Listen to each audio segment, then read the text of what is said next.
Hello everyone, this is Zephyrus and welcome to my new Let's Play of 1-900 Gary. Now let's get started. Overland Pond was certainly full of wonders. I grew up here, so I'm pretty well versed in them. There was square mile fields that was full of weeds and overgrown and yellow mats filed all around. You can sit down there and you'll be completely concealed. Nobody on the sidewalk is gonna see you. Nobody driving up Kuvura on West 111 can see you either. You could probably whack off in there if you wanted to. I tried once after finishing a shift at Subway. But the bug kept getting in my ear, throwing off my game. Hello, I'm back. It was lagging for a bit because I was rendering 2 videos, and yeah, it shouldn't lag now because I finished rendering. You probably whack off in there if you wanted to. I tried once after finish a shift in a Subway, but the bugs kept getting in my ears, throwing me off my game. Alright, the storm drainage tunnel behind Cover Park. Me and wait, why do you use "and"? Why can't you just put another sentence afterwards or another dialogue after this? You don't have to use short form. At Dorado. Found out that if you head into them and make 2 left turns, you come to a sewer drain that has clear view of my house. We smoked weed from 7-Up can from that spot. Some old man walked by and started shouting, "Fire! There's fire in the sewer!" And we ran out right there. Lol. But there was one thing that wasn't so wonderful. 1-900 Gary. It started as a joke in our group about this dude who used to live in the neighborhood. His name was, you guessed it, Gary. Dude loved his name. He had one of those nameplate necklaces, you know, like the Ratchet Girl culture. Gary in 14 karat gold in the dainty little cursive font. Gary Vanity license plate. Even his phone number is 555 Gary. I didn't even think you could do that. It wasn't just his name he was proud of, though. He also liked to show off his body. Nary a Saturday afternoon would pass when you wouldn't see Gary hosing down his sport utility vehicle, wearing nothing but a Speedo shade, his Gary nameplate and smile. One of our friends, Sean, made a bit of hobby of making prank telephone calls to 555 Gary. He call up and say, "Is this 1-900 Gary? Or for all my Gary needs?" Or some crap like that. Gary would get so pissed and Sean would record his reaction and email it to us. He would do this in the middle of the night, mind you. None of us found Sean's call particularly clever, but it was funny to listen to Gary getting all worked up. He would say things like, "Boy, I'm gonna get you in my trap, and there will be no escape, because when you mess with Gary, you're playing with fire." One day at school, Sean told us he was going to make the best Gary call yet. He asked us to be all on midnight so he could make it a conference call. Wait, oh, I muted the client. Just wait. Is there still music? I'm not sure. I unmuted it, but that's okay. Let's see. He really wants us to hear this for some reason, but at midnight. Press enter to interact with objects. Press escape to open save menu or cancel. Hold shift to lightly jog. Try examining everything at different times. You never know what you might find. This game has multiple endings. Don't be afraid to try different approaches, but be sure to save your game first. Jog? Hey, it is. Alright. It's a good game because we can jog. What's this? The Home Shopping Network is on. It's my favorite. Oh boy, I wonder what do you buy? Vacuum cleaner? There is a book here.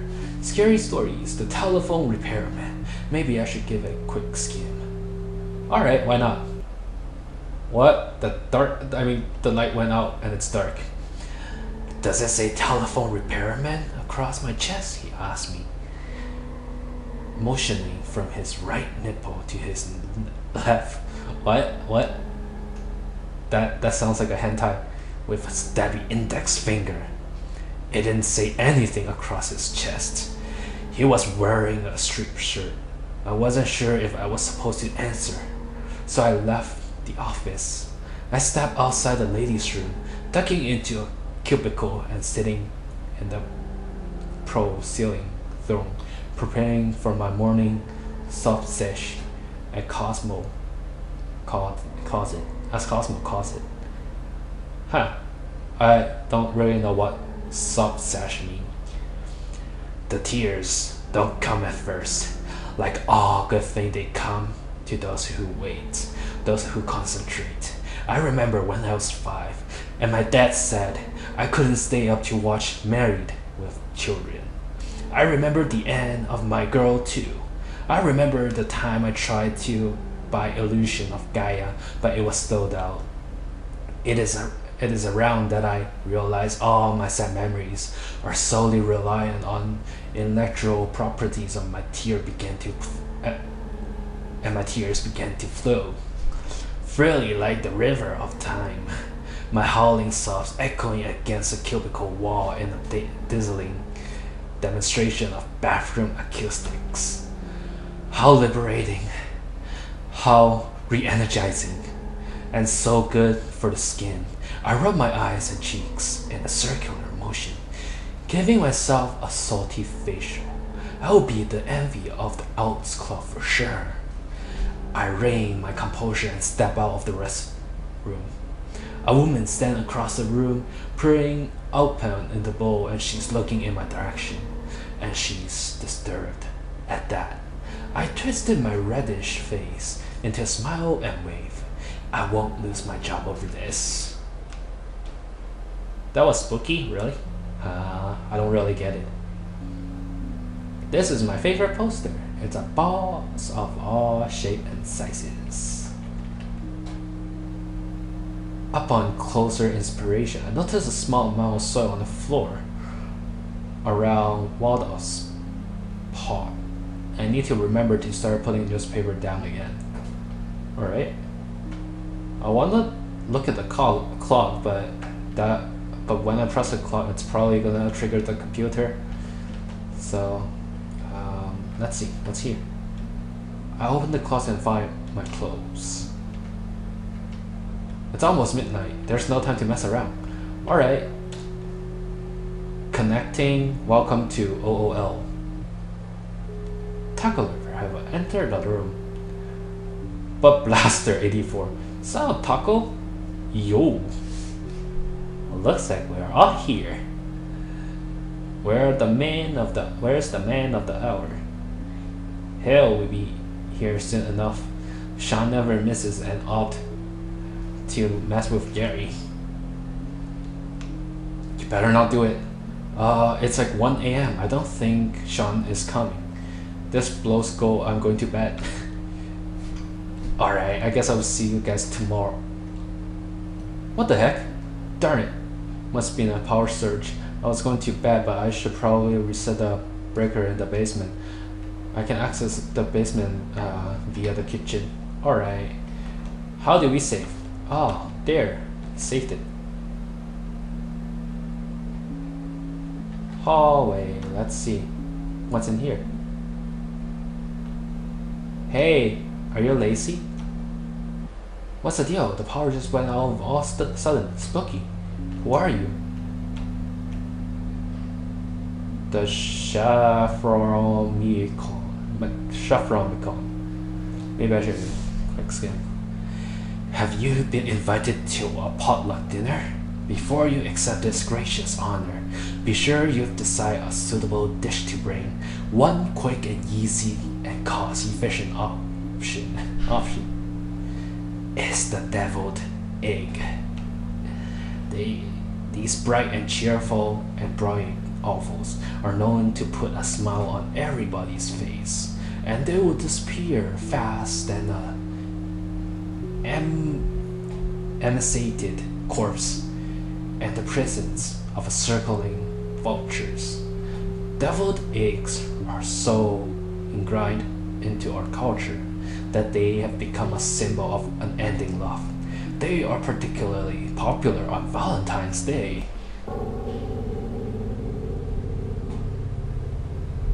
I feel a dense throbbing in the center of my brain. Continue reading. I'm not sure if it's a good idea, but let's do it. Recipe for deviled eggs. 1. Hard-boiled the egg. 2. Cut them length away. 3.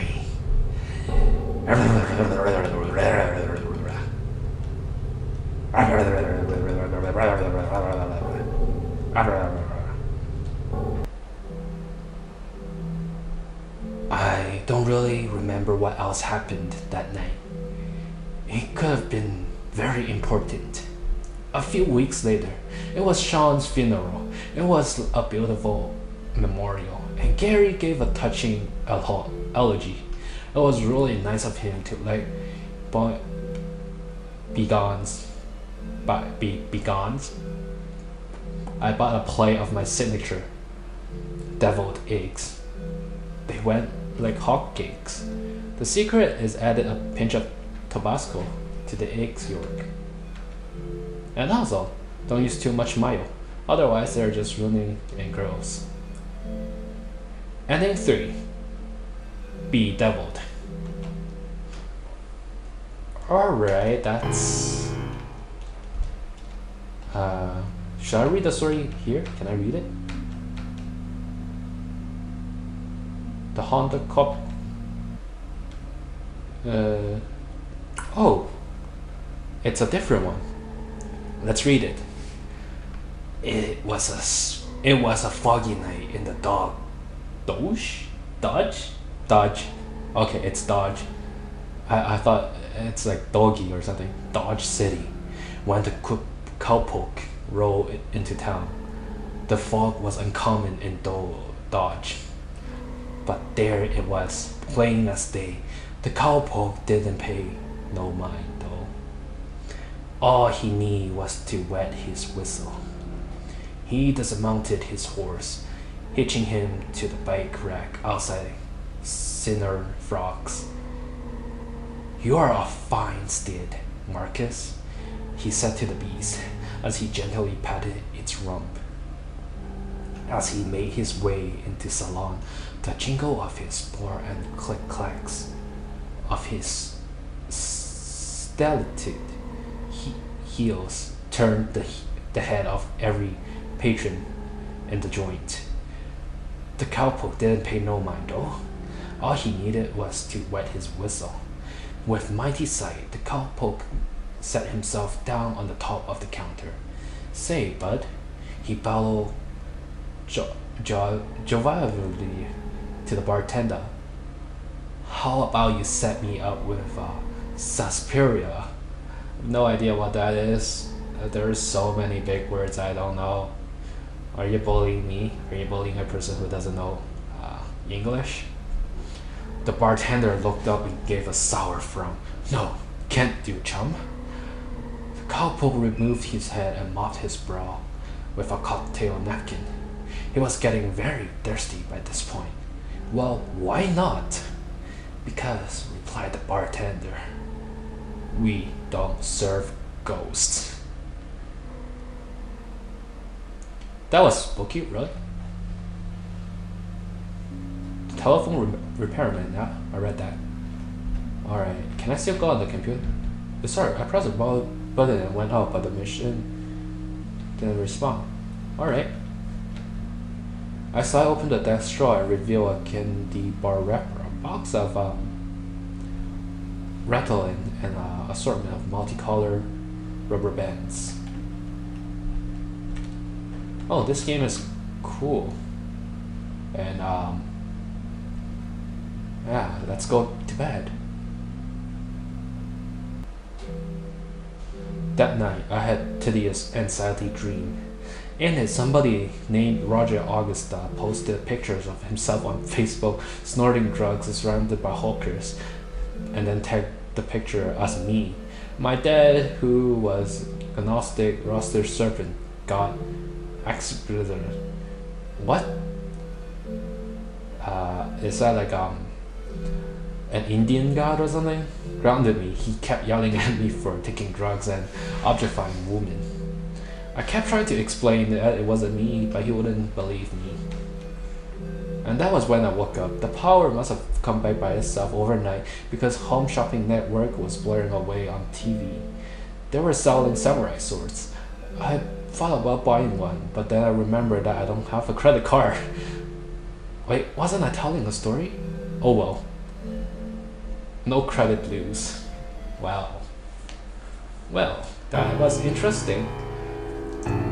I believe there are a lot more endings to this game, and we can find out more on the next part. So, thank you so much for watching. This is Verse. You can call me Sith, and I'll see you next time.